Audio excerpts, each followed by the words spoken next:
Assalamualaikum warahmatullahi wabarakatuh. Salam sejahtera bagi kita semua. Shalom, Om Swastiastu, Namo Buddhaya, dan salam kebajikan.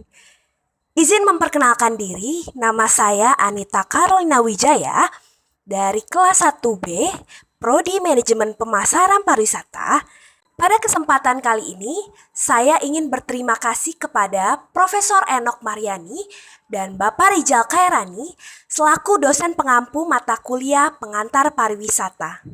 Dalam memenuhi tugas akhir berupa proyek video ujian akhir semester, saya akan mempresentasikan dalam bentuk video berupa materi mengenai tujuan kunjungan. Berikut adalah video dari presentasi saya. Terima kasih. Kepariwisataan pada dasarnya mengunjungi suatu tempat wisata yang dilakukan oleh manusia secara perorangan atau kelompok dengan tujuan untuk berlibur ataupun menetap sementara waktu. Dengan adanya perpindahan dari tempat asal menuju tempat wisata dengan tujuan mengetahui, mempelajari, dan menikmati secara langsung sebuah tempat wisata dengan daya tarik yang tidak ditemukan di tempat asal daerahnya, sehingga memunculkan suasana baru yang dapat dinikmati. Pariwisata sendiri dibedakan menjadi dua, yaitu yang pertama adalah mengunjungi objek-objek wisata atau yang biasa disebut dengan tur. Di saat liburan, hal tersebut dinamakan leisure time. Dan yang kedua bernama leisure time. Leisure time adalah sesuatu yang dilakukan saat mengisi waktu luang yang bisa digunakan untuk mencari makanan dan keliling kota. Definisi destinasi wisata adalah suatu tempat yang dipilih oleh seseorang sebagai tujuan wisata dan ia dapat tinggal dalam waktu tertentu yang di dalamnya terdapat sebuah atraksi wisata yang mengundang beberapa unsur seperti something to do, something to see, something to buy, something to learn, and something to eat. Untuk definisi atraksi wisata adalah sesuatu yang dapat menarik dan memotivasi wisatawan untuk berkunjung ke destinasi tersebut. Atraksi atau objek wisata ini hadir secara natural maupun dibuat setiap hari serta khusus pada waktu tertentu. Atraksi bukan hanya dari alam kebudayaan yang turun-menurun, namun bangunan sejarah seperti museum juga termasuk atraksi wisata. Dalam unsur kepariwisatawan, tentu saja ada unsur yang paling penting dalam kepariwisatawan, yaitu adalah wisatawan. Wisatawan memiliki beragam motif, minat, ekspektasi, karakteristik sosial, ekonomi, budaya, dan sebagainya. Dengan motif dan latar belakang yang berbeda itu, mereka menjadi pihak yang menciptakan permintaan produk dan jasa wisata. Peran ini sangat menentukan adanya kepariwisataan di dunia. Wisatawan adalah orang yang mengadakan perjalanan dari tempat kediamannya tanpa menetap di tempat yang didatanginya, atau hanya untuk sementara waktu tinggal di tempat yang didatanginya. Organisasi Wisata Dunia atau yang biasa disebut dengan WTO menyebut wisatawan sebagai pelancong yang melakukan perjalanan pendek. Menurut H.A. Maslow dalam bukunya Motivation and Personality, wisatawan memiliki tujuan berbeda-beda dalam melakukan suatu kepariwisataan. Yang pertama ada physiological needs atau kebutuhan akan makan, air, dan udara. Yang kedua, ada the needs for security and safety atau kebutuhan keamanan dan keselamatan. Yang ketiga, ada survival needs atau kebutuhan akan keberadaannya dicintai dan mencintai. Yang keempat, ada the self-actualization atau realization needs atau kebutuhan pengakuan diri. Yang kelima, ada potensi atau kebutuhan pengembangan potensi diri.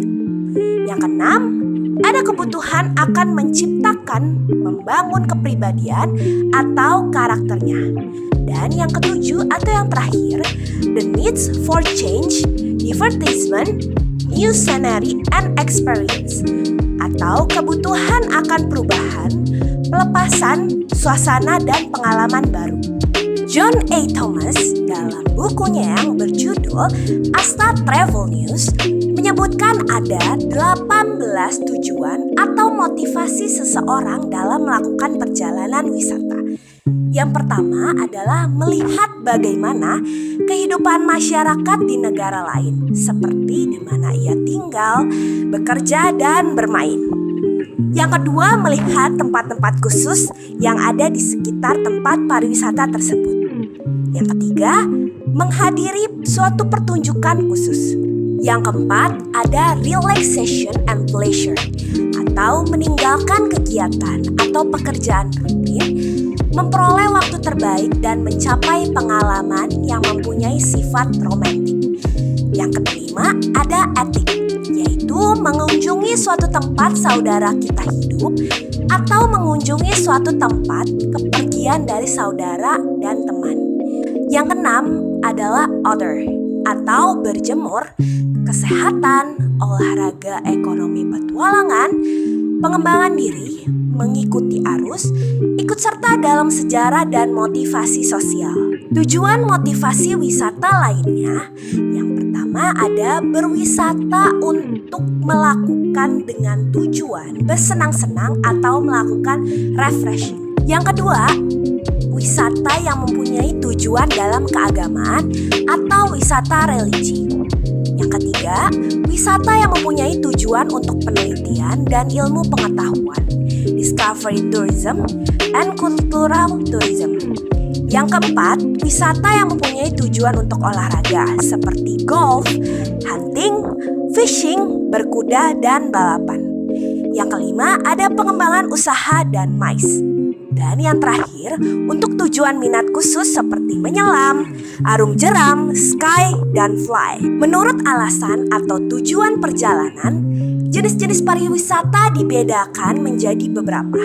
Yang pertama ada business tourism, yaitu jenis pariwisata di mana pengunjungnya datang untuk tujuan dinas, usaha dagang, atau yang berhubungan dengan pekerjaannya seperti kongres, seminar, dan lain-lain. Yang kedua ada vacational tourism, yaitu jenis pariwisata di mana orang-orang yang melakukan perjalanan wisata terdiri dari orang-orang yang sedang berlibur, cuti, dan lain-lain.